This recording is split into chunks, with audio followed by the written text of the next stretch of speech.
Salam. Puji Tuhan, hari ini adalah hari yang luar biasa, di mana kita boleh memasuki kembali di bulan Desember, bulan yang sangat ceria untuk dunia. Bukan hanya untuk orang Kristen, tetapi untuk seluruh dunia. Karena Yesus menyatakan damai sejahtera kepada semua makhluk yang ada di bumi ini. Kalau kita memasuki bulan Desember, tentu kita akan memasuki dengan sukacita, damai sejahtera, harapan yang besar. Dan kita akan senantiasa mengingat betapa besar kasih Tuhan yang melingkupi kehidupan kita semuanya. Di awal bulan Desember ini saya ingin menyampaikan satu rahasia kebenaran firman Tuhan yang akan mewarnai kehidupan kita selama musim Natal ini dan tahun-tahun ke depan dalam kehidupan kita. Di tengah pandemi COVID-19 ini, saya ingin menyampaikan sesuatu yang sangat luar biasa, berita yang sangat besar. Waktu saya bergumul untuk hal ini, Roh Kudus terus mendorong saya untuk menyampaikan hal ini kepada Bapak Ibu, Saudara semuanya yang dikasihi oleh Tuhan. Saya ingin berbicara mengenai kehidupan. Bagaimana dengan kehidupan saudara? Apakah engkau masih meragukan kehidupanmu pada saat ini? Apakah engkau masih mencemaskan hidupmu pada saat ini? Atau engkau justru mengalami satu ketakutan dengan kehidupan ini? Berbicara mengenai kehidupan memang sesuatu yang sangat unik. Tetapi kita bersyukur melalui firman Tuhan, kita akan belajar bagaimana kita menjalani kehidupan ini dengan baik. Saudara yang dikasihi oleh Tuhan, berbicara mengenai kehidupan, ada beberapa ciri-ciri kehidupan mengenai makhluk hidup. Di antaranya makhluk hidup itu dikatakan hidup. Yang pertama, makhluk hidup itu bernafas. Memerlukan oksigen. Dan yang kedua, membutuhkan makanan dan minuman. Dan yang ketiga, makhluk yang dikatakan hidup itu bergerak. Dan yang keempat, mengalami pertumbuhan atau berkembang biak. Jadi akan terus mengalami pertumbuhan dan berkembang. Dan yang selanjutnya ciri dari makhluk hidup itu adalah dia berkembang biak atau bereproduksi. Jadi akan terus berkembang biak. Dan selanjutnya dia peka terhadap rangsangan yang terjadi di sekitar lingkungannya. Dan pada akhirnya makhluk hidup itu akan menyesuaikan diri terhadap lingkungan itu sendiri. Jadi itu ciri-ciri makhluk hidup yang ada di muka bumi ini. Bapak Ibu yang dikasihi oleh Tuhan, firman Tuhan memberitahu kepada kita semuanya bahwa kita hidup di dunia ini digambarkan bahwa kehidupan kita itu sangat singkat. Digambarkan kita seperti bunga rumput, sebentar ada, kemudian layu. Dan pada saat ini saya ingin menyampaikan kepada kita semuanya rahasia kehidupan kita ini. Saya akan membacakan firman Tuhan yang terdapat di dalam Injil Yohanes pasal 10 ayat 10 yang mengatakan, "Aku datang supaya mereka mempunyai hidup dan mempunyai dalam segala kelimpahan." Alkitab memberitahu kepada kita semuanya ada dua jenis kehidupan, yaitu kehidupan jasmani dan rohani. Kehidupan jasmani, kehidupan di mana di dalam tubuh ini kita memerlukan makanan, minuman sebagai penunjang kehidupan ini.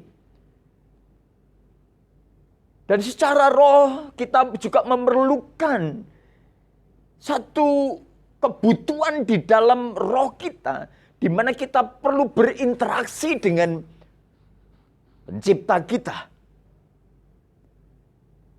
Bapak Ibu yang dikasih oleh Tuhan, berbicara mengenai semuanya, saya ingin berbicara mengenai 3 hal saja mengenai kehidupan ini.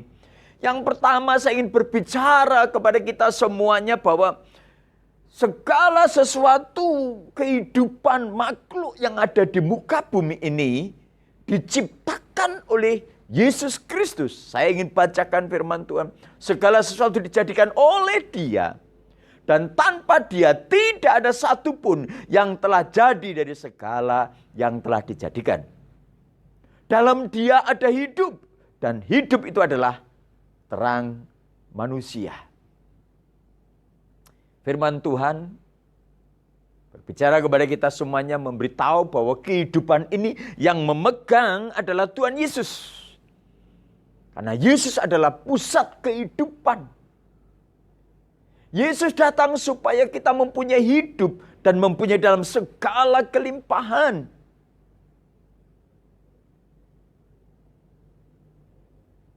Semenjak manusia jatuh dalam dosa, manusia kehilangan kemuliaan Allah, terputus hubungannya dengan Allah. Dalam hal ini diperlukan satu pengantara. Oleh sebab itu Yesus yang dari surga punya inisiatif untuk datang ke bumi ini. Datang ke dunia ini. Sehingga setiap kita yang percaya boleh menerima hidup yang kekal. Dan Yesus datang itu membawa damai. Yesus datang membawa kehidupan yang baru. Jadi ingin saya sampaikan hal yang kedua. Mengenai kehidupan ini. Bahwa Yesus datang supaya setiap kita yang percaya kepadanya, kita akan memperoleh hidup yang kekal. Dan kita mempunyai hidup.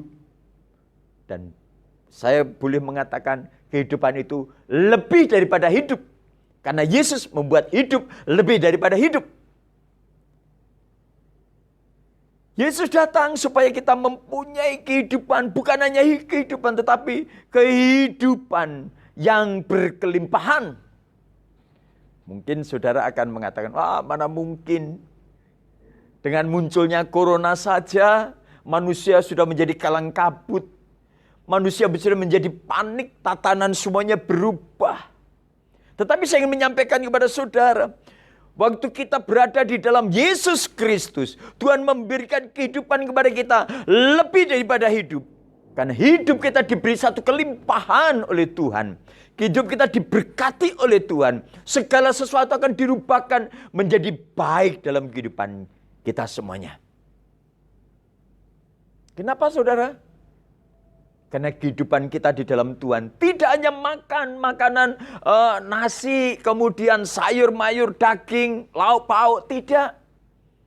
Itu kita perlukan untuk memenuhi kehidupan atau tubuh kita. Tetapi di dalam roh kita memerlukan asupan yang lain, yaitu firman Tuhan. Tuhan berfirman bahwa manusia hidup itu tidak hanya memerlukan makanan, minuman saja. Tetapi juga memerlukan firman. Dan selebihnya kita melakukan kehendak Bapa. Ini yang saya sebut bahwa hidup kita adalah hidup yang luar biasa. Hidup yang diberkati. Hidup yang berkelimpahan. Yang pada akhirnya dengan kehidupan di dalam Yesus ini, kehidupan kita itu akan langgeng. Kita tahu bahwa kehidupan dunia ada batas waktunya. Alkitab mengatakan bahwa umur manusia 70 tahun saja.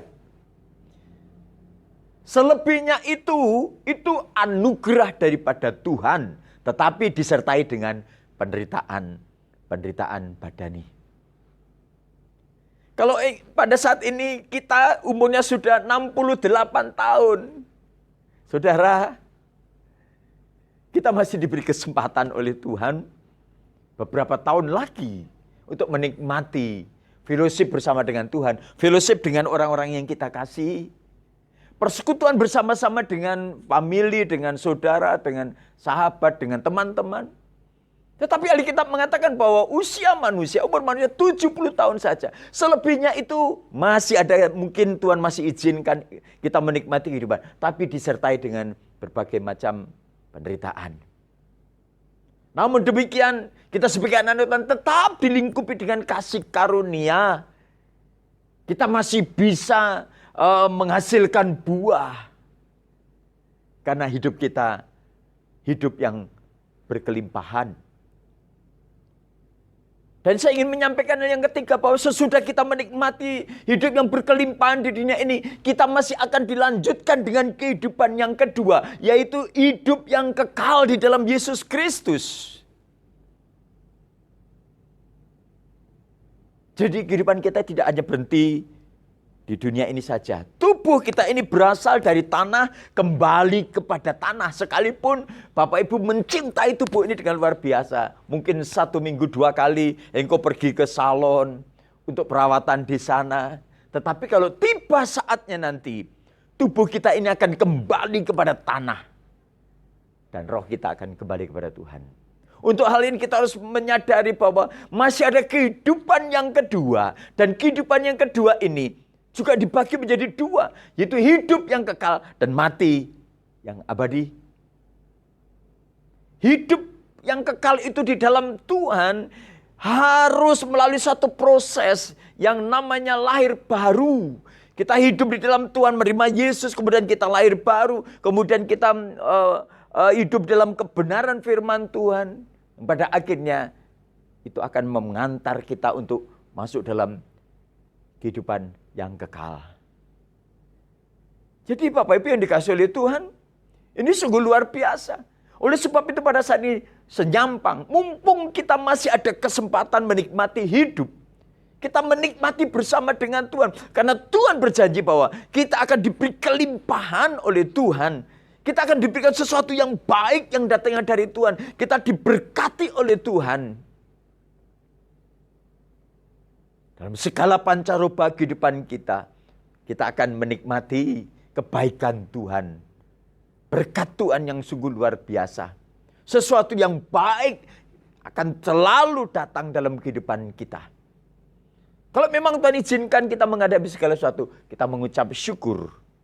Karena dalam mengucap syukur itu, Tuhan bisa merubah sesuatu yang tidak baik menjadi baik. Kita harus berkarya, kita harus menghasilkan buah supaya orang lain bisa menikmatinya dan nama Tuhan dipermuliakan. Kalau pada saat ini engkau masih dalam usia produktif, engkau harus kerja keras. Kita harus kerja keras, kita harus mencapai kemaksimalan hidup kita. Karena Tuhan memberkati kita. Tuhan memberkati saudara. Lakukan yang baik, yang berkenan kepada Tuhan. Dan saya yakin Tuhan akan memberkati saudara semuanya. Puji nama Tuhan. Biarlah melalui renungan firman Tuhan ini, kita boleh memasuki musim Natal ini dengan sukacita. Kabar baik yang datang daripada Tuhan. Tuhan Yesus menyatakan kasih-Nya kepada kita semuanya. Sehingga hidup kita boleh mengalami sukacita dan diberkati oleh Tuhan. Puji nama Tuhan. Tuhan Yesus memberkati.